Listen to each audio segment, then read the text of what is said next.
नमस्कार प्यारे बच्चों, वेलकम टू गढ़वाल क्लासेज। आप सभी का फिर से स्वागत है गढ़वाल क्लासेज की एजुकेशन प्लेटफॉर्म पर। साथियों, आप सभी के जितने भी डाउट्स हैं, क्या नॉर्मलाइजेशन होगा और कौन सी कैटेगरी का बच्चा है, कौन सी कैटेगरी का जो बालक हैं वह कितने नंबर पे पास होगा, सब कुछ हम इस वीडियो में क्या करने वाले हैं, जानने वाले हैं। ठीक है ना। चलिए बिना किसी देरी के वीडियो को स्टार्ट कर देते हैं। अगर किसी का सिलेक्शन नहीं हुआ तो वो क्या कर सकता है, ठीक है ना। अगर किसी को प्रश्न में डाउट है, इसका आंसर अलग है, तो वो क्या कर सकता है, सारी जानकारी इस वीडियो में हम देने वाले हैं। ठीक है ना। इसलिए वीडियो को एंड तक जरूर देखना। ठीक है ना।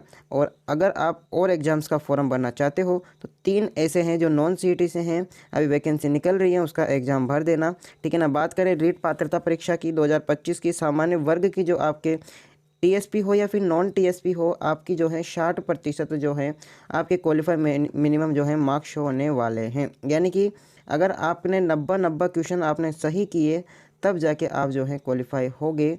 ठीक है ना। और आगे हम बात करें एसटी की हम बात करें तो नॉन टीएसपी में क्या 55% और टीएसपी में क्या 36%। यानी कि अगर आप नॉन टीएसपी में 83 प्रश्न राइट करते हो और जो है टीएसपी में 54 जो प्रश्न हैं वो राइट करते हो तो आपका जो है सिलेक्शन हो जाएगा, यानी कि आपका जो है क्वालिफाई हो जाएगा प्री पेपर। ठीक है ना। आगे हम बात करें ओबीसी हो, एमबीसी हो, ईडब्ल्यूएस हो या फिर एससी हो, अगर आपके 55% अंक बन रहे हैं, यानी कि आपके 83 क्वेश्चन सही निकल रहे हैं, तो आपका जो है सिलेक्शन मतलब जो है क्वालिफाई हो जाएगा। ठीक है ना। आगे हम बात करेंगे इसकी।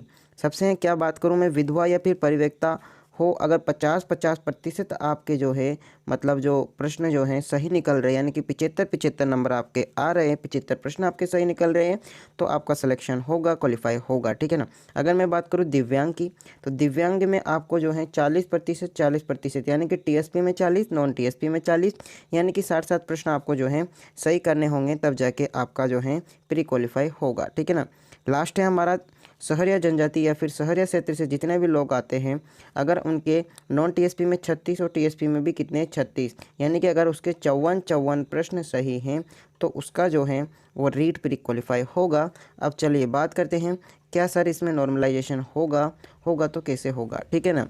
तो चलिए अगर हमें बात करूं कि सामान्य वर्ग में 60% है, यानी कि 90 प्रश्न जो हैं उसको सही करने होंगे। जब आपको किसी प्रश्न पर क्या होगी, आपत्ति होगी, जब आप याचिका दायर कर मतलब जो है समस्या बताओगे, यानी कि ऑनलाइन करोगे, अगर उस प्रश्न का आंसर जो है वह आपका गलत हो गया, ठीक है ना, उस प्रश्न का आंसर आपका गलत हो गया, आपने जो भरा था वह सही है, यानी कि जो आपने इसमें दिए हैं आपने मिलाए, तब तो आपका क्या है गलत, आपके जो हैं उसमें सही हैं, तो आपका 1 नंबर बढ़ेगा, यानी कि 91 होंगे, यानी कि आप जो हैं सेफ जोन में आ सकते हो। ठीक है ना। अगर मैं आपको बताऊं यहाँ से कि अगर आपके नॉर्मलाइजेशन में नंबर घटते हैं, अगर 89 नंबर भी हो गए तो भी आपका रीट प्री क्वालिफाई नहीं होगा, यानी कि अगर आपके जो है अपने मिनिमम क्वालिफ़िकेशन मार्क्स से लगभग 3 या 4 प्रश्न अधिक सही करते हो तो आप जो हैं सेफ जोन में हो, वरना आप सीमावर्ती जोन में हो, यानी कि आप किधर भी जा सकते हो, उसका कोई भरोसा नहीं है। यानी कि आप जो है बिना जो ड्राइवर की गाड़ी होती है ना उसी के समान हो जाओगे। ठीक है ना। तो ये थे, अगर आपका जो है किसी प्रश्न में आपत्ति है तो आप 31 मार्च तक जो है उसकी ऑनलाइन जो है जो समस्या दर्ज करा सकते हो। ठीक है ना। ये आपकी डेट दे रखी है, और आपका जो है कितने नंबर आए, कौन सी कैटेगरी से हो, कमेंट में ज़रूर बताना। अगली वीडियो है आपके इसी के ऊपर होने वाली। धन्यवाद।